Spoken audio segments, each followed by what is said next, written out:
公元前305年，叛乱七公子在咸阳伏法，诸公子之乱就此平息。醒醒！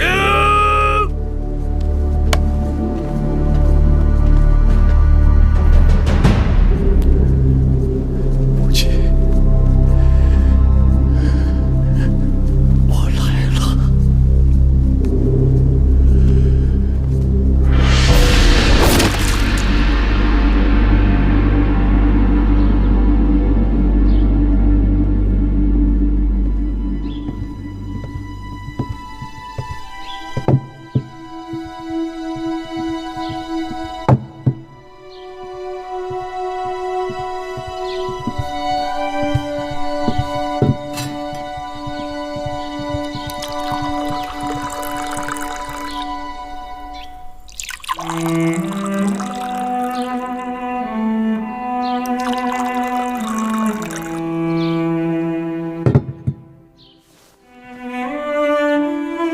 大王，我来看你了。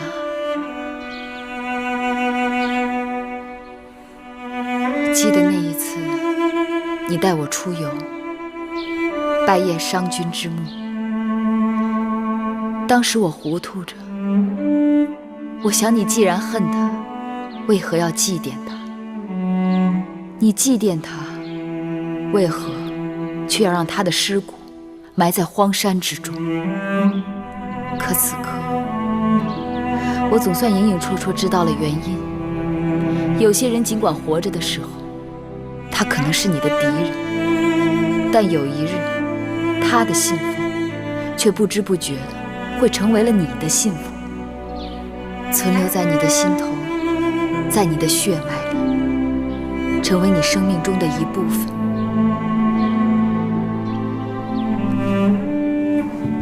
这杯酒就敬给那个让你爱恨交织的人。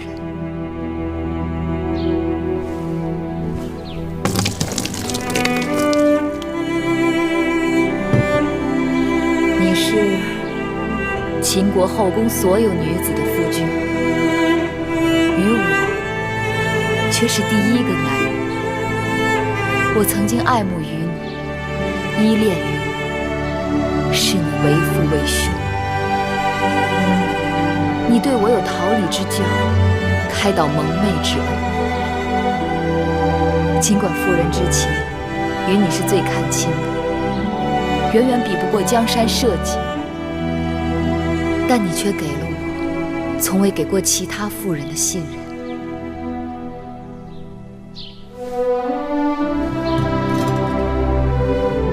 这第二杯酒，我敬你，谢你使我自重自信，从不妄自菲薄，才有了今日的秦国太后。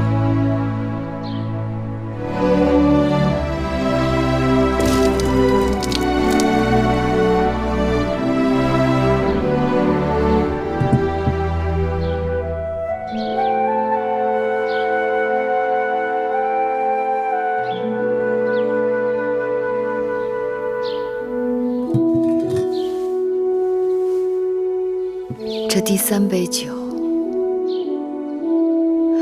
有些难了。我一直问自己，倘若你在世，是否会情愿拿你那7个公子的性命，来换取秦国天下的长治久安，换取商君之政的重新推行？我狠心做了一件世人都觉得为难的事，但若是不做，只怕秦国就要为难。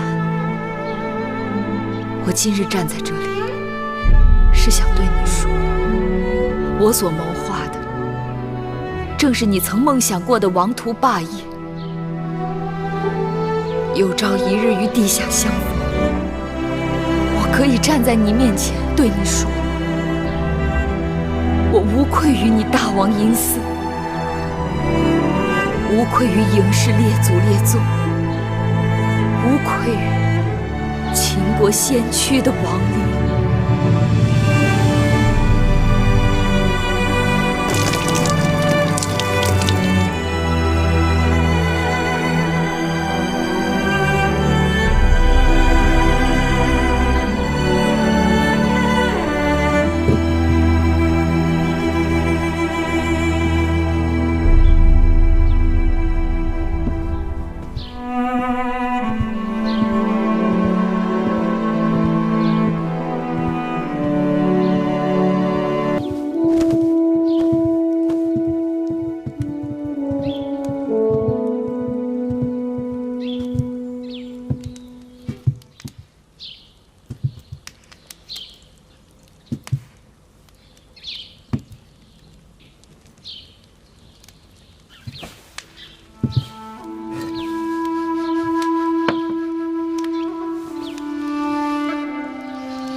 还好在燕国时练出来了。我们在燕国时，极冷的天气却买不起炭火，几次差点冻死。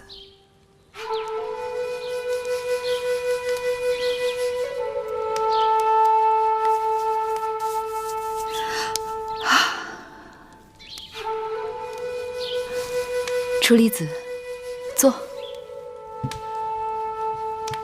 你们两个也去取暖吧，让我的侍从送些热姜汤和早膳给太后。是。还是楚离子想得周到。老臣可不愿意做让太后生病的罪魁祸首。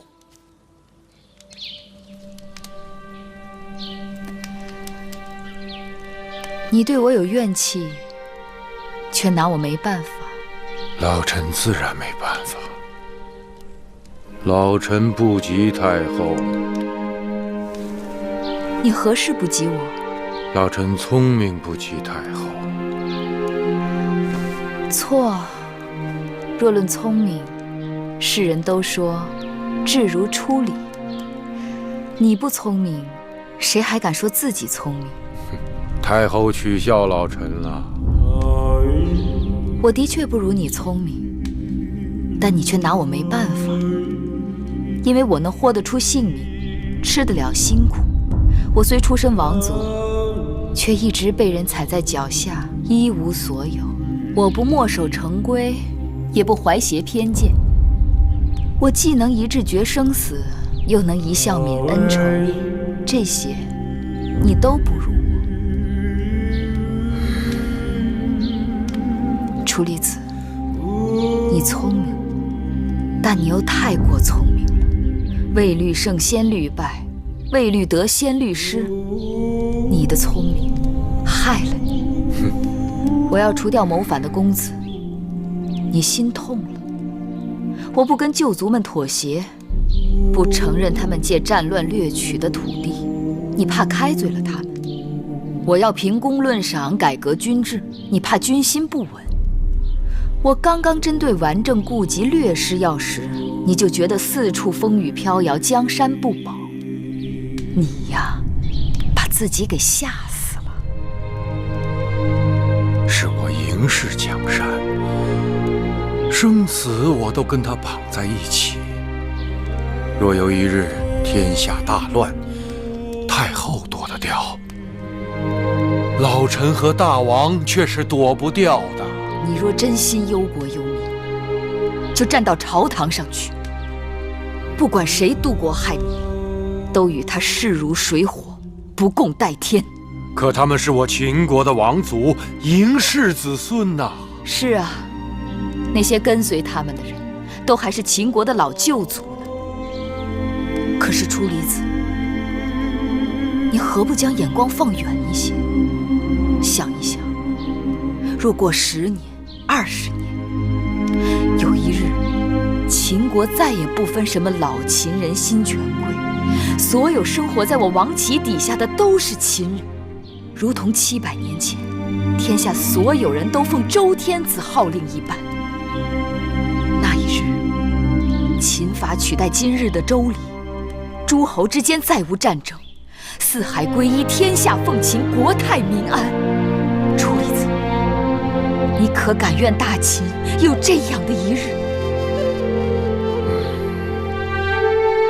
太后雄心虽好，谈何容易？别忘了，我秦国刚刚被人割去不少国土城池，还是太后您亲手所为。他们趁人之危，我要他们如何从我手里拿走的，就要如何还回来，并且要加倍奉还。他们不会任凭太后摆布的。不是？怎么知道？好，老臣愿与太后打一个赌，不敢说天下奉秦，老臣只盼望秦国能恢复到先惠文王的盛况。楚离子还是心有宏愿的人，天下奉齐是秦国的必将成就。或许你我有生之年见不到，但该要我们的儿孙替我们做。说到恢复先惠文王的基业，我与你10年为期，如何？老臣敢为太后鞠躬尽瘁，视太后为先下公惠文王。可如果10年期到，太后没有实现承诺，那太后就退居内宫，不能再行干政。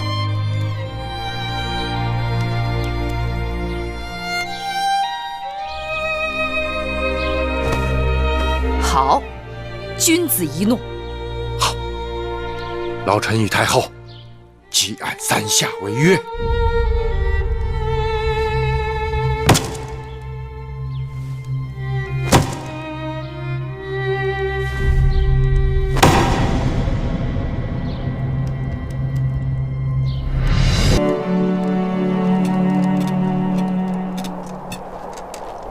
木心，你可知俗语“瑞雪兆丰年”？我们那边都说，冬有300是丰年。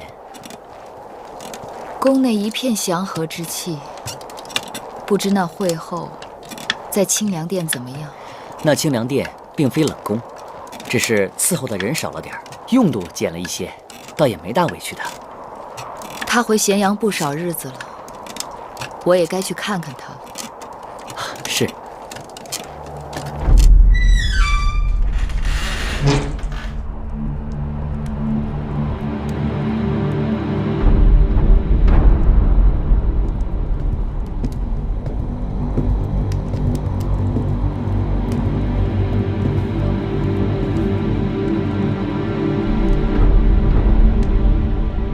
太后来了，你怎敢不起身跪拜？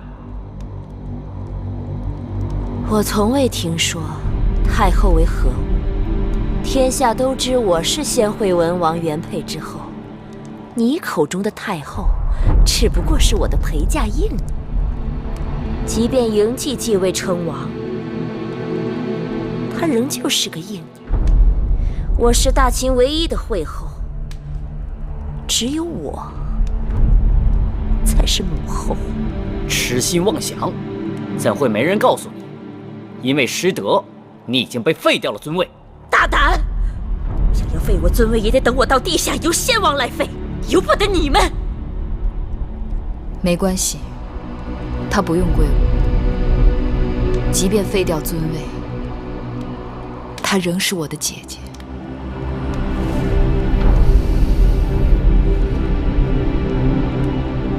你们先出去吧，在门外等我。是。是。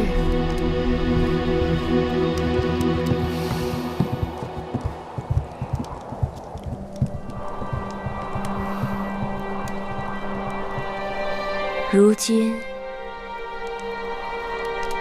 你当上惠后了？不，惠后仍然是你。你不敢与我争。我早就告诉过你，我不想与你相争，只是你不肯信罢了。争不争，你都赢了。说这些有何用？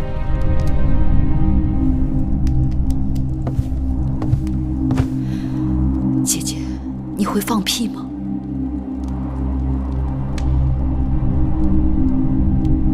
你说什么？放屁！你看我。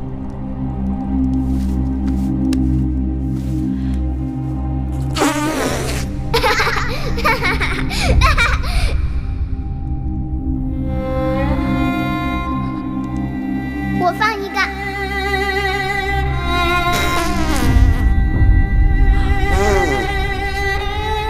我可以放个连环屁。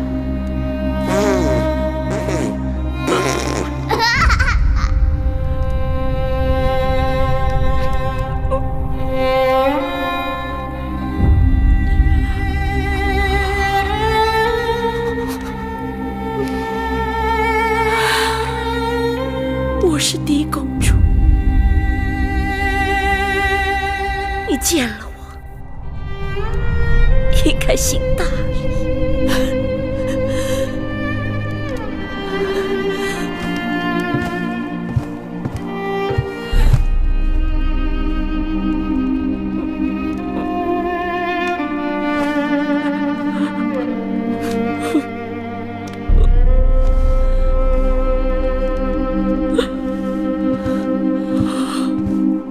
我已向你行礼，你也该向我行礼了。为何？来而不往，非礼也。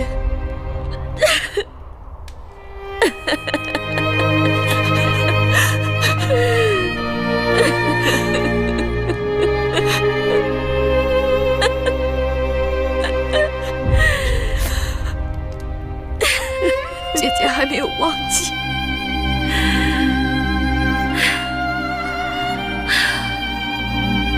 忘记什么？忘记我们的当初。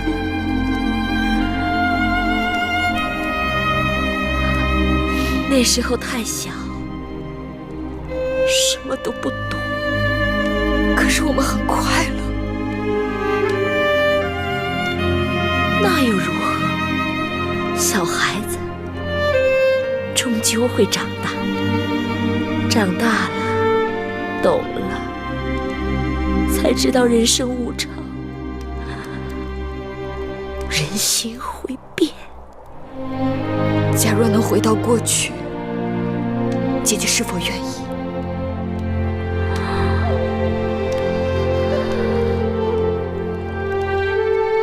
你我都已回不去了。不曾试过，怎知不行？是什么？怎么是？难道你能让时光倒流？能让先王与我情谊如初？能让荡儿起死回生？能把江山社稷重交于我手中？假若没有那么多的纷争，你我能回去吗？不可能，你我一开始就错了。我是嫡公主，生来就该做王后、母后，而你是庶出，只能给人做应女。所以，不是回不去，是姐姐不愿意回去。你以为你的儿子当了王，你的身份就变了吗？能与我平起平坐？当年我与先王成亲，就是在这清凉殿里度过了我的新婚之夜。先王对我温柔多情，而你们几个应女就坐在那边的地上，夜夜服侍。再过多少年，多少代，哪怕这清凉殿倒塌了，大秦后宫也会记得我芈姝，记得我这个惠后。没有人会知道你这个八字的。万一事与愿违，姐姐说的都是错的。那我也要将错就错，一错到底。我的人生告诉我，成则为王，败则为寇。如今我无夫无子，孤家寡人。你若真想成全我，就杀了我吧。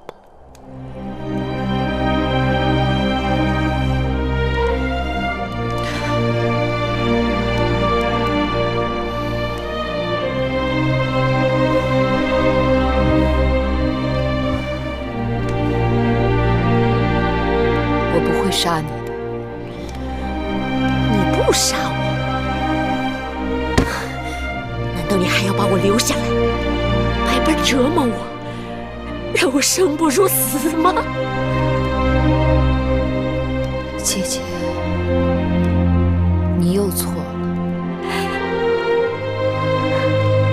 大秦只杀强敌和对手，如今姐姐孑然一身，手无缚鸡之力，我杀你作何？既然你已不是对手，我折磨你又有何趣？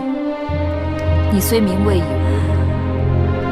但你仍是我的姐姐，我会永远记得你曾对我的情分，保你衣食无忧，在清凉殿安度余生。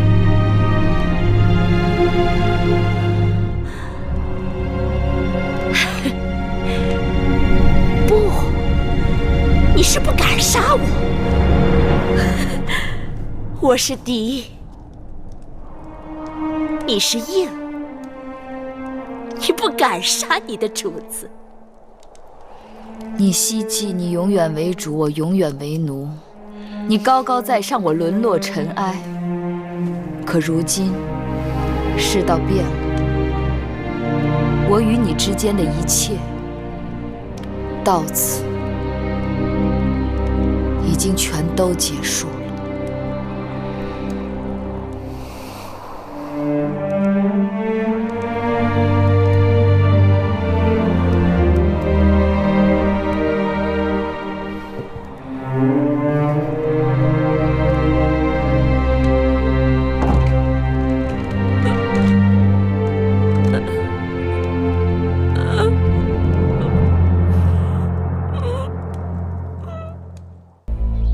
太后，按照您和大王的旨意，我和雍瑞等人草拟了在大秦境内逐渐废分封、推行县郡制的政令，由朝廷任命郡守。每年秋冬，县令、郡守都要向朝廷申报当年的治状，并各对其下属进行考核。有功者可授奖升迁，有过者贬制免官。如此甚好，既可让朝廷旨意顺利上传下达，约束了旧族的权势，又能重用贤能之士，淘汰无能无用之官。楚离子辛苦了。为大秦江山，自当如此。自大王登基，百废待兴。近日我想出门一趟，看看咸阳城之外的情形。宫中之事，就暂时拜托出离子和雍大人料理。不知太后要到何处寻幸？义渠草原。义渠国归降大秦最晚，推行县郡制最迟，想必挚爱重重。我想亲自前往，也算是安抚地方官员百姓。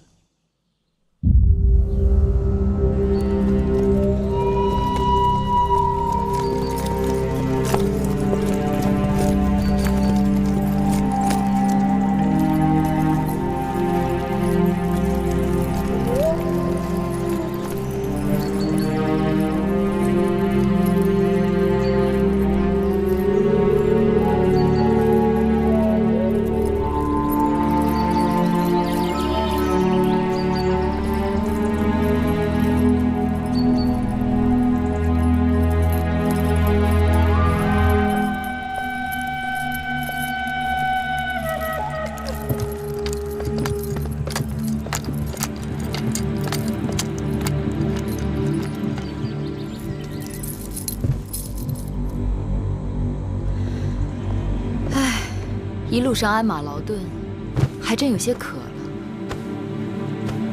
上马奶酒。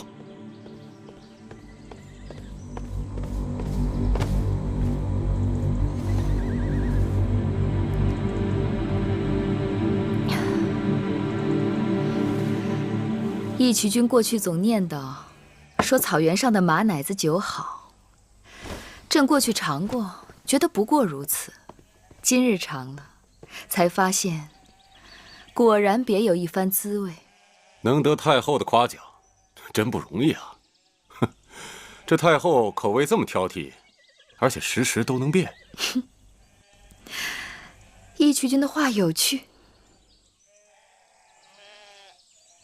你们都下去吧，我有话与义渠君说。是。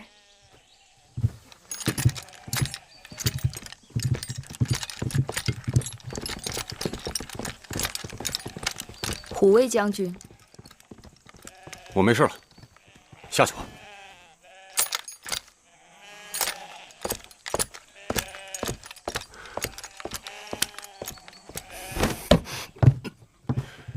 你来我草原干什么？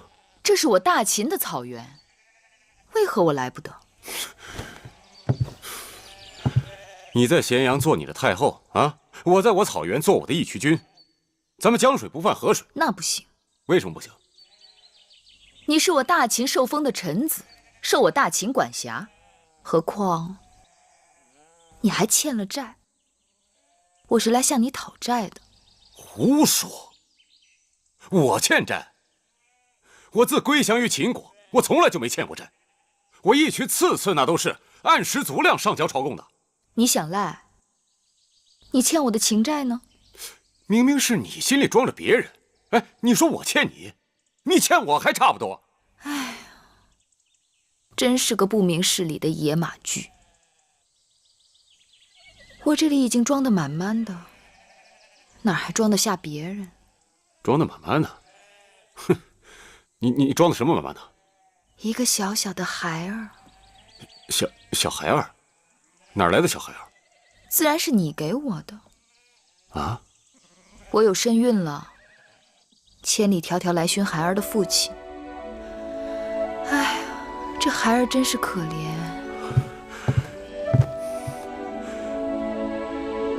你是说，你怀了我们的孩子？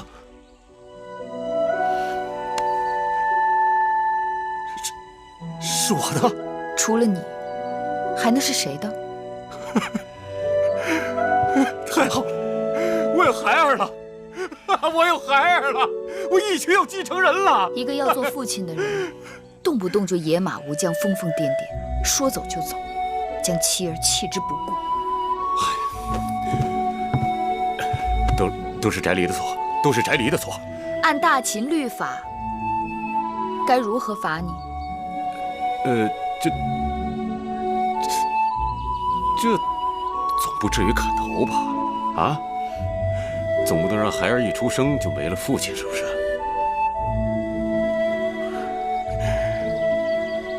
哎，不对啊。那照这么说，哎，他黄歇也该罚呀？为什么？切，他竟敢胆大包天叫你月儿，月儿是他能叫的吗？你放心，我与他虽有情谊，但清白如水。而且我与他之间的情谊，并不是你想的那样。并不是我想的那样，男女之情不是这样，那还能是那样？你不明白。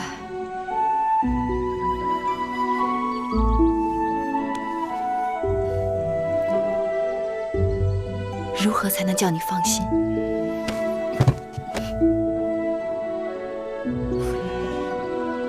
你若真想让我放心，那就跟我做一件事。你说。让长生天见证你我结为夫妻。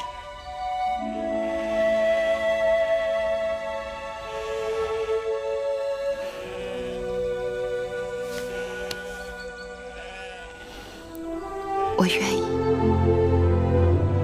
你愿意？你真的愿意？我愿意。怎么样？怎么样？啊？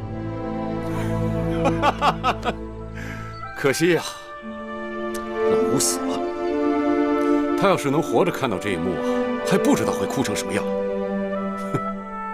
老吴为何不看好我们的姻缘？他呀，老糊涂了。咱们这明明是桩喜事，他非说是祸事，你说是不是老糊涂了？啊？他真的是这么说的。别听他的。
大王，喝口水吧。放下吧。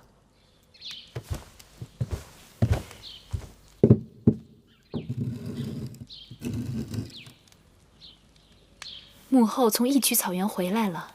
果然知道，已经回来好几日了。大王是否听说了什么？什么？你说话呀！母后。母后怎么了？母后怀孕了。你说什么？怀孕？是。是不是那一群人的？说话呀！说话呀！是不是那一群人的？是。岂有此理！岂有此理！果然这就去找母后。大王，去不得！大王，你让开！大王去不得！听说几年前母后就因为误伤义渠郡的事罚过大王。那又怎么样？果然总不能眼睁睁看着母后她跟那个戎地男人生下孩子吧？让开！大王去不得！大王，这种事大王您不能出面。再怎么说她也是您的娘亲母后啊，父为子隐，子为父隐，职在其中。您跟我说过，母后的一生不易，你若是为她着想，就暂且忍一忍，切莫伤了母子之情啊。可这问题是大秦江山的社稷，我不出面，照样会有人出面。我一个人挡不住众口铄金、朝堂废议，那就让别人出面。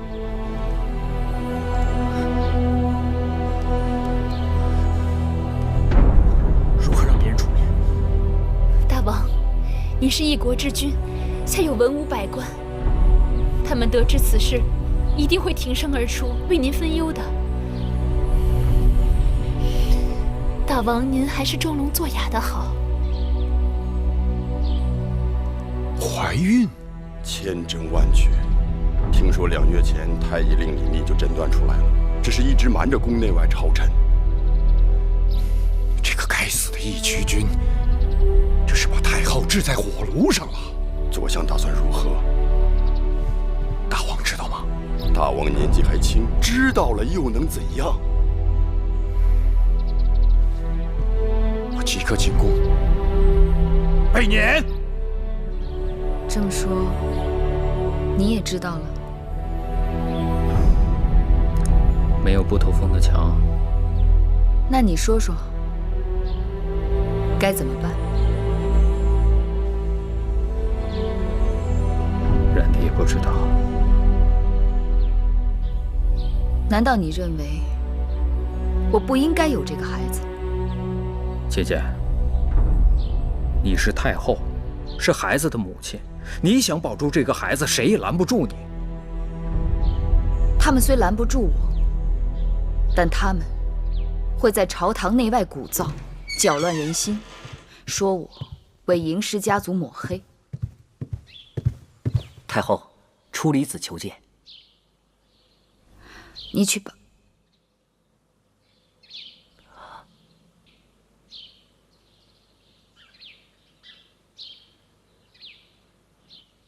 你去告诉出离子，说我身体有恙，3日后朝堂上见。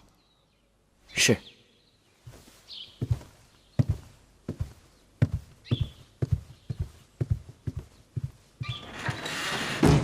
冉帝，你去帮我把雍大人请来。大人请回报。太后说，3日后朝堂再见。3日后？到时候恐怕什么都晚了。如今此事已经闹得满城风雨，如果处理不妥，3日后大潮，恐怕群臣会把宣誓殿给掀翻的。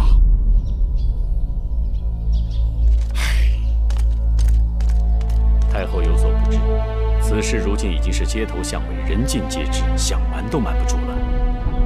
我并非想要隐瞒。雍大人放心，这宣誓殿翻不了。可此事的确难办呐。若不是难事，我怎会找你？虽说世人都言智如初理，但我心里明白，雍大人也是我朝中的极致高人。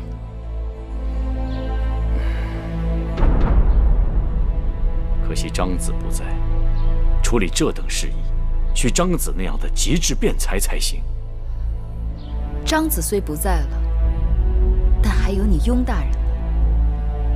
放眼看去，满朝文武唯一可以放心托付的人，那就是你了。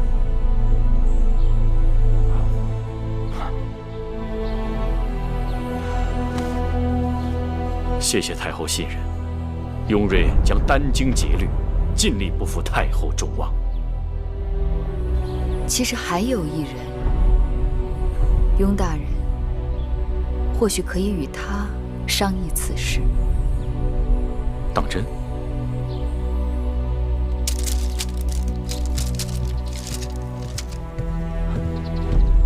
大人，黄公子到了。哦，快请。是。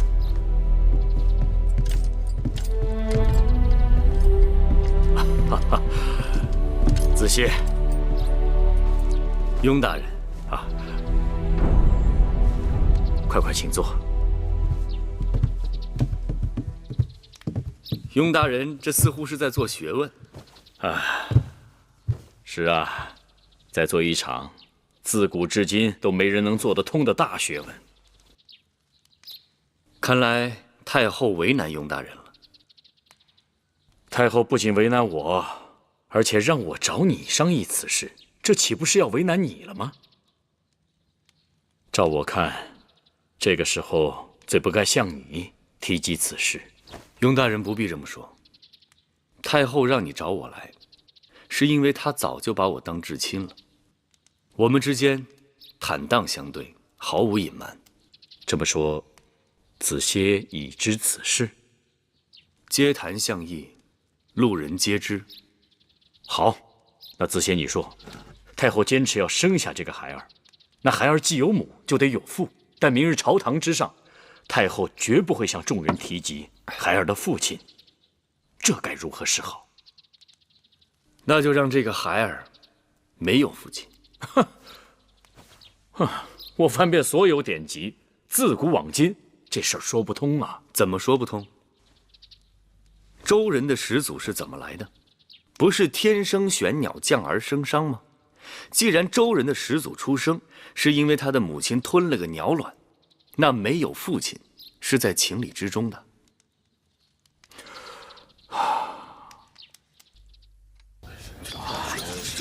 赵大夫，那事儿听说了？轻声，轻声，切莫张扬。哼，你还想为他遮丑？出了这事，谁人不知啊？哎，丢人呐！出了这种事儿，让我们怎么面对祖母？哎，怎么面对大秦的列祖列宗啊？今日我要冒死向太后谏言。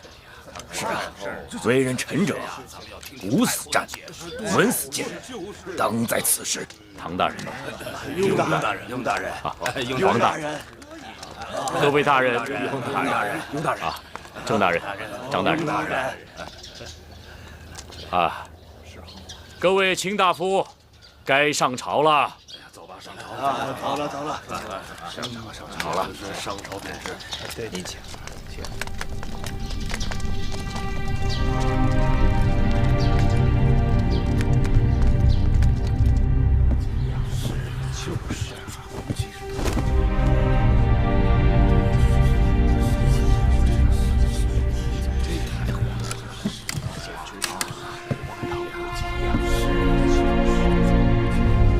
太后大王到。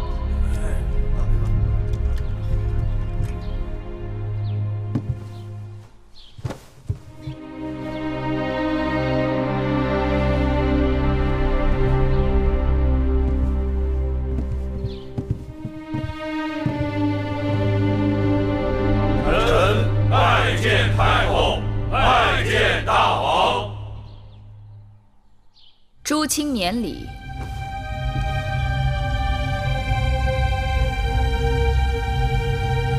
听说今日上朝之前很是热闹，诸位卿大夫似乎都在议论纷纷，可否告诉朕，你们都说了些什么？司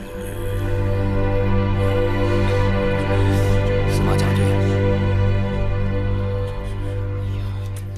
坐下。哦，你们对朕无可奉告？那朕倒是有件重要的事要告诉诸位卿大夫。不知太后有何事相告？朕有一件大事要告诉诸位卿大夫。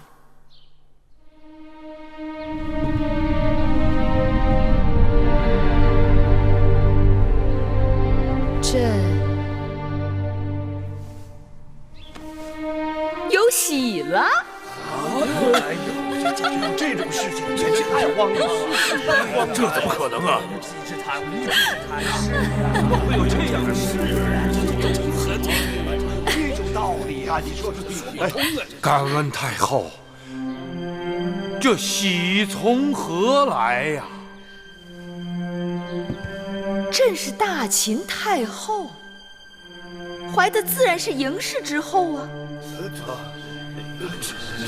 太后此言实在是荒唐啊！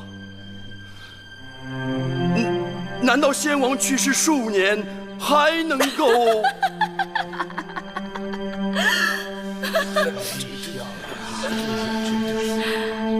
将军真是聪明人。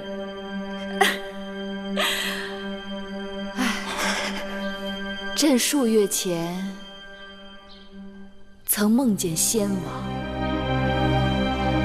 先王伤感，嬴氏子孙人丁单薄，大王孤单，缺少臂膀，故与朕入梦，孕育子嗣。这说不通啊！这怎么可能呢？简直是不去谈呐！太荒唐了！就是荒唐。朱清不为先王贺，也不为朕贺吗？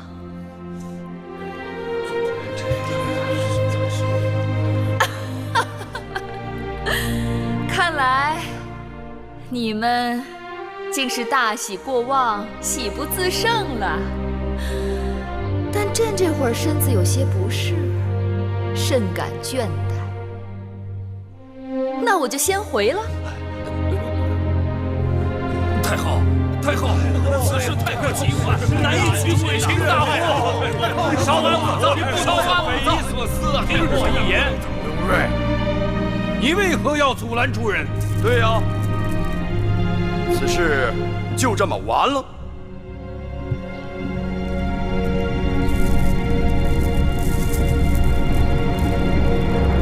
诸位追上去，又能做什么？你说呢？诸位争执半天，无非想要太后给一个交代。如今太后已经给出了交代，诸位还不满意吗？哼，这也算交代。是啊，这就是先王托梦，太后有身，这简直是拿我们当3岁小儿。就是啊，对呀。那各位想要太后怎样的交代啊？大秦嬴氏，王家血脉，极容混淆。那各位想要怎样？难道要逼一个母亲杀死自己的孩子吗？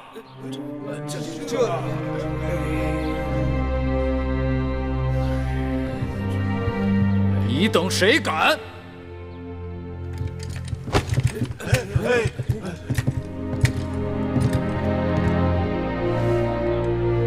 谁想动手？先过了我这一关。那也不能冒充嬴氏血脉。嬴氏毕竟是王家血脉。是啊，诸位，就是啊，既然谁也没有能力阻止太后生下这个孩子，那倒不如想想，这个孩子生下来以后该姓什么？难道姓义渠君的姓吗？那他成年以后要不要分封？分封完了，封地归谁？归义渠？不行。大秦将士辛苦得来的疆土，岂能属于外姓？说道理，那只有姓嬴了。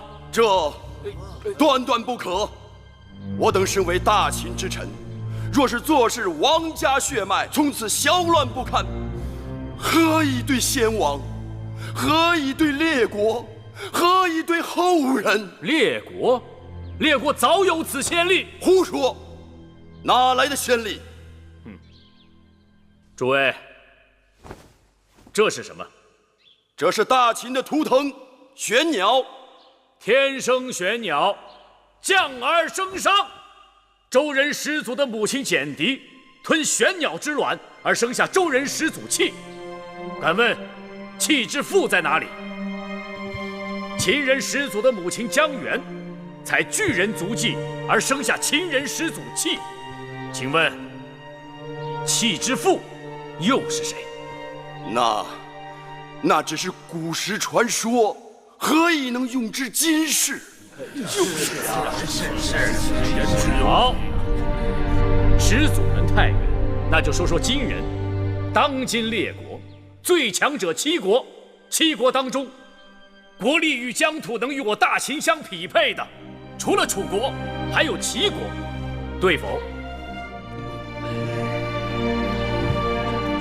雍大人，我知道了，你别说了。楚离子，今日必须把话说开了。你，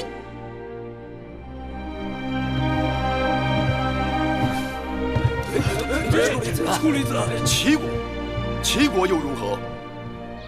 齐国原为姜子牙的封地，齐国国君原本代代姓姜，如今却为田氏所代，为何？田氏原为齐国之臣，一心渴望获得王权，无奈族中人丁单薄，无人帮衬，徒呼奈何。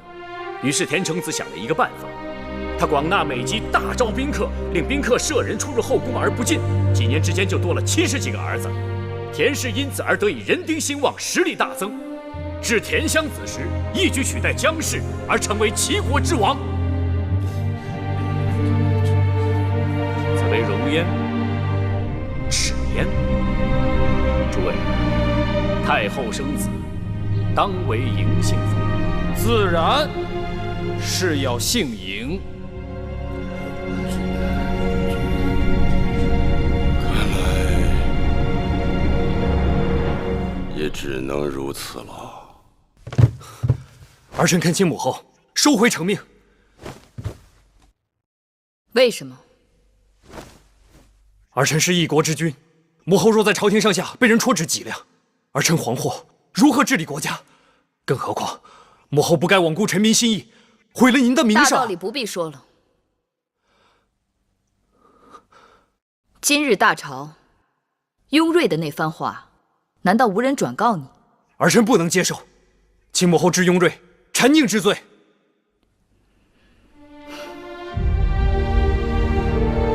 继儿，当初母亲怀上你的时候，也是受尽了千辛万苦。有人不想让你出事，用了种种手段来算计你的性命。可我终究还是把你保了下来，因为你是我的孩儿，我的骨肉。我就算自己不活，也要保你平安。当日我身处卑微，尚能保住我的孩儿。如今，谁还能再迫使我杀死自己的骨肉？母后，当初与眼下不同，有何不同？难道你是说，我当日怀上你是名正言顺，因为有一日你可能会当上大王，为我带来荣宠，母以子贵，所以你的性命更金贵。而这孩子有可能会为我带来谤言，会让人对你视皮论骨，我就该轻贱他，杀了他。继而，对母亲来说，我腹中的孩儿同你没有差别。你只想讨好那些装腔作势的人，对这孩儿竟然没有一丝的怜惜。别忘了，他是你的兄弟姐妹。儿臣是嬴氏子孙，儿臣自有兄弟。是啊，你的嬴氏兄弟们，有多少都想要你的性命，要你的脑袋。你宁可要那样的兄弟，也不肯留下母亲腹中的兄弟。母后，儿臣不是容不下你腹中的孩儿，而是您心里根本没有了父王，只有那个义渠君。你父王已经与我天人永隔，你却要我做抉择。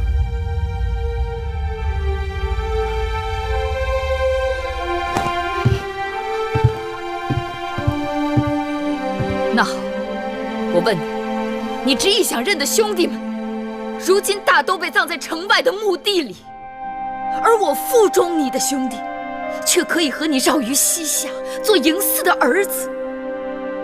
你来选，要哪一边？母后，你为何要逼我？是你来逼我的。母后，出去。儿臣出去，就跪在殿外。母后什么时候改变主意，儿臣什么时候起来。随你。儿臣只是凭着一个做儿子的心，求母后改变主意。儿臣所做的一切，都是为了母后好。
们刚才看见大王跪在殿外。他想跪，由他去。这也难怪大王，他毕竟年少气盛，遇事不知道进退。难道姐姐就没有别的法子处置眼下的麻烦？荣兄这是何意？既然姐姐已有身孕，就该力保母子平安。更何况妇人堕胎那是性命交关的事情。我怎能不替姐姐打算？但就算要生下这个孩子，我们也可以暗中安顿，过后他人又敢说些什么？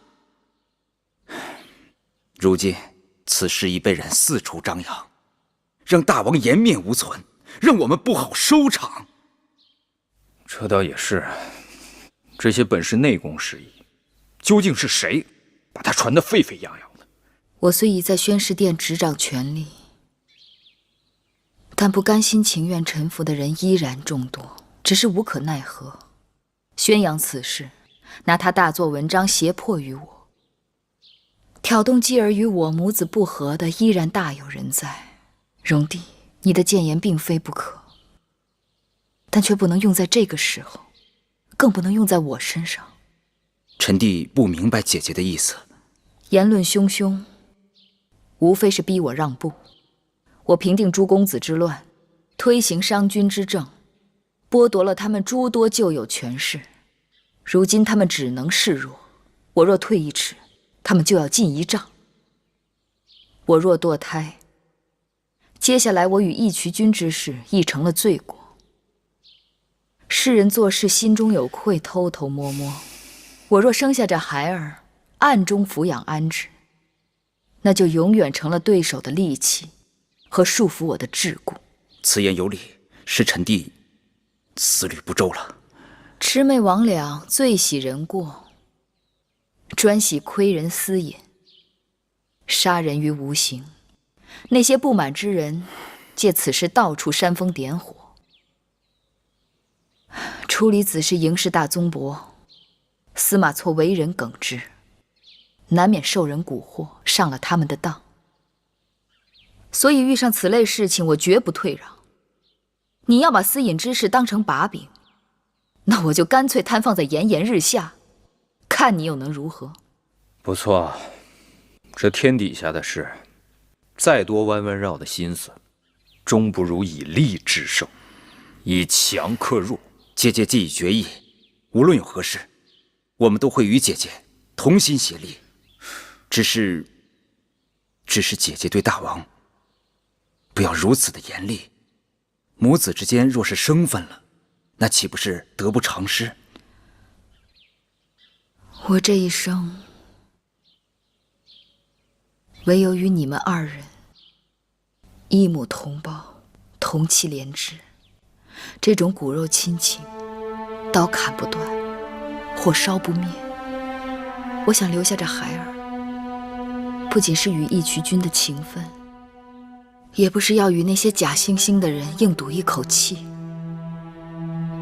我只是觉得继儿她太孤单了。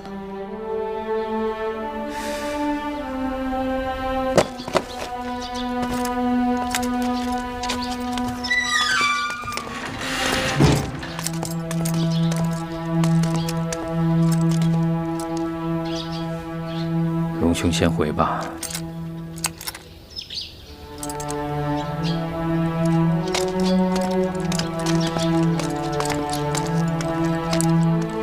大王，这样硬撑不是办法。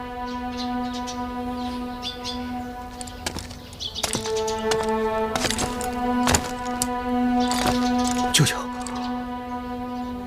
你母亲的性子你并非不知，遇强则强，遇刚则刚，对她要以柔克刚，不可以硬碰硬。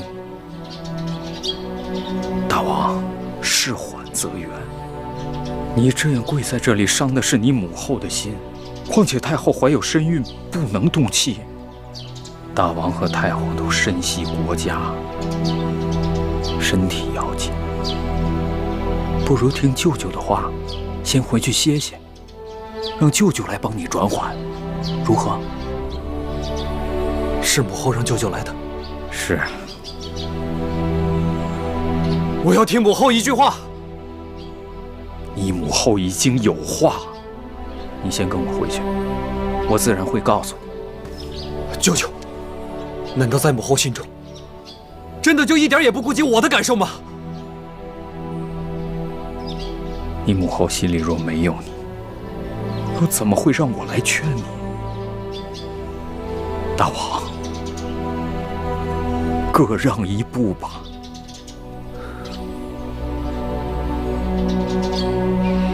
来，先起来，啊！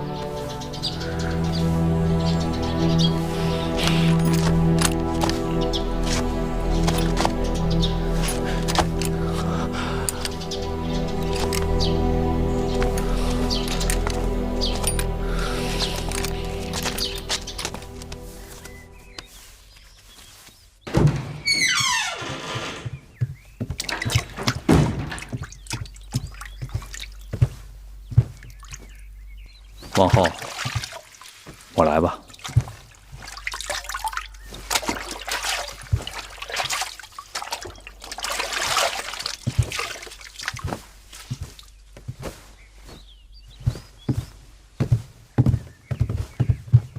舅舅，不可。既然我是你舅舅，有何不可？会有一点疼。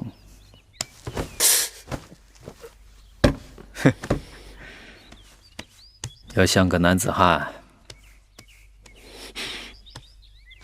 你母后若看到你腿上的伤，不知会有多心疼。母后如今心里哪还有我呀？你已成人，要多体谅你母后。你知道你母后为何一定要生下这个孩儿？她说，她只有大王这一个孩儿，怕大王在这世上太过孤单，所以一心想要给你一个异母同胞的兄弟，好让你们相互扶持、相互照应。荒唐！舅舅，你真的相信这些话吗？我信啊。他若说出其他理由，纵有100个，我也会驳了他。但唯独这个理由，我无言以对。为何？看看我，看看你米荣舅舅。我与他虽然不是同父所生，但你母后不管走到哪儿，有多苦有多难，从未放弃过我们。一有机会就要使我们聚在一起。这世上若还能够有什么让他低头的事，就一定与我们有关。母后他这是姐弟情深。你母后常说，先民之初，人只知有母，不知有父，便无手足相残之事；待之有父，便有手足相残。兄弟同胞，从母是天性，从父只是利益罢了。眼下之事，他之所以如此固执，不过就是想要给你留下一个骨肉至亲。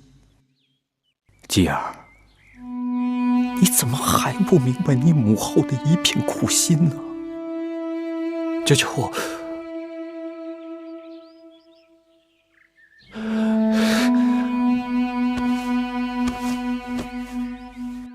我的腿不那么疼了。新鲜的青菜，新鲜的青菜，看一看了。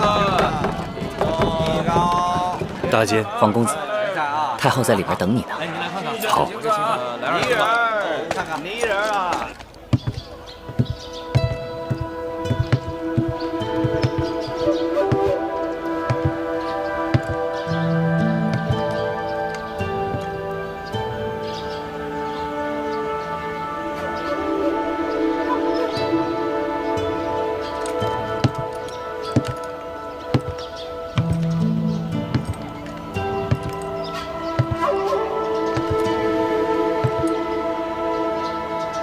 太后，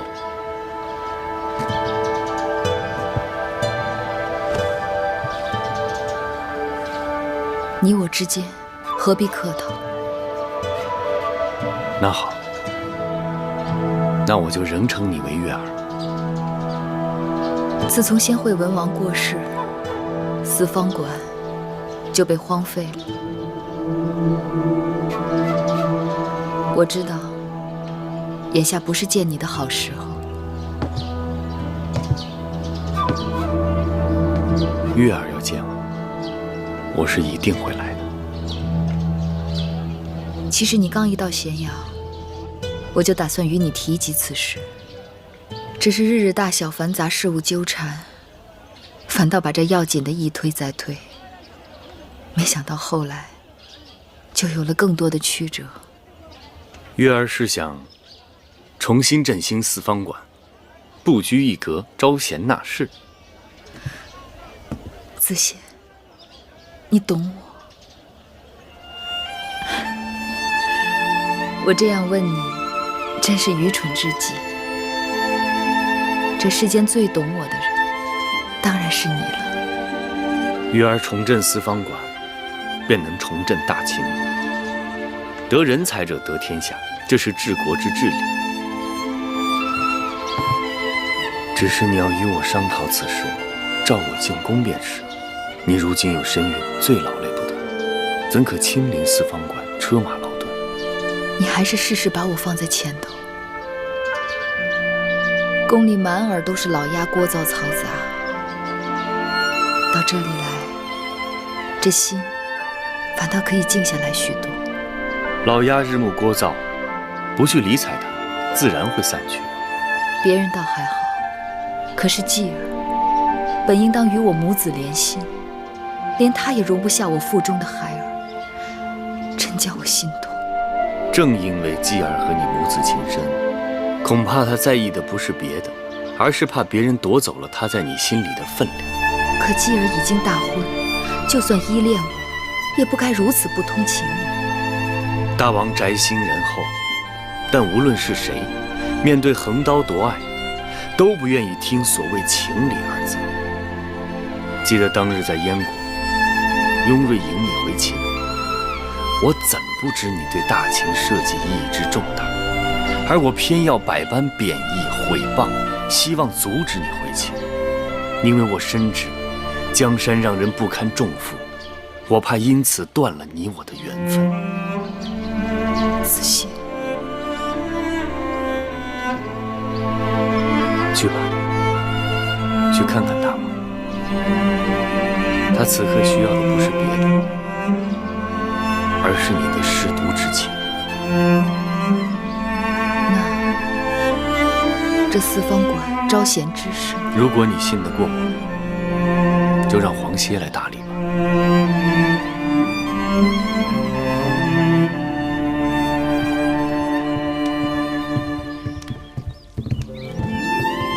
大王，早膳准备好了。寡人身子不舒服，没胃口。早膳是精米粥和枣糕，大王平日最爱吃的。那精米粥和枣糕再好，也比不上母后的手。你未曾品尝，怎知不是母后的手艺？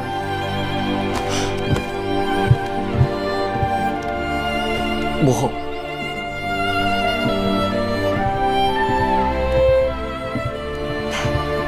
坐。这精米是今年的新米，枣糕也是早上刚刚蒸就的，还有这几样小菜，继儿尝尝，娘亲的手艺是否比得上从前？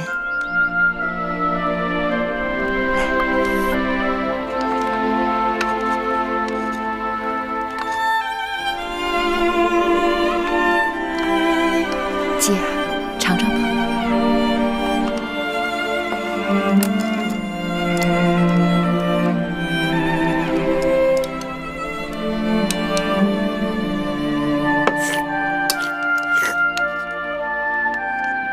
大王可好吃？香吗？香。其实做精米粥并无诀窍，只是精米头天要泡一夜，小火慢熬才能香糯。这枣糕却是要花点心思的。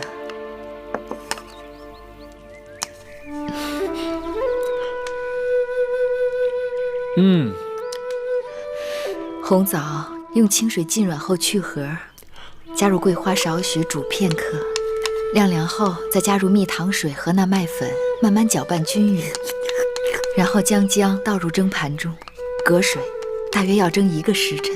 这么繁琐，母后您这是何苦啊？因为是做给继儿吃的，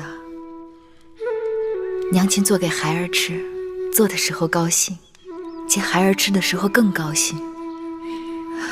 我5岁便与娘亲分开，刚满7岁，娘亲便过世。我每每见到别的孩儿有娘亲疼爱，这胸口总是会酸酸的痛。决意有一日，若自己有了孩儿，定要对他千般万般的好，即便缺衣少食，也不能缺了娘亲的怜爱。娘亲知道继儿素来爱吃什么，我将教会米瑶给你做精米粥和那枣糕。就算有一日娘亲不在了，继儿也能有人照料，有人心疼。